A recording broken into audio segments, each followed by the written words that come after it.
Hi friends, ఈరోజు వచ్చేసి 15వ క్లాస్లోకి వచ్చాము. ఈరోజు ఫ్రెండ్స్ కట్ ఎలా చేయాలో వివరిస్తాను చూడండి.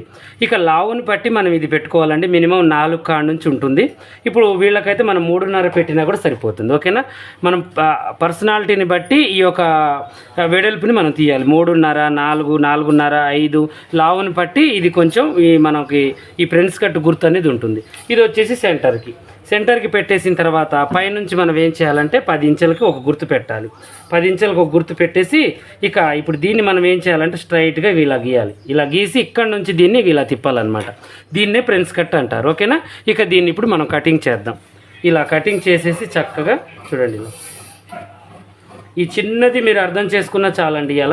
ఇలా కట్ చేసిన తర్వాత ఇప్పుడు దీన్ని మనం ఏం చేయాలంటే కొంచెంగా పట్టించి కొద్దిగా ఇక్కడికి తేల్పియాలి. ఇక్కడ తేల్పించి ఇక్కడ నుంచి మనం ఇలా తీయాలి. ఒక ఎస్ గుర్తులాగా కొంచెం ఇలా తీసేసుకోవాలి. చెస్ట్ ఎక్కువగా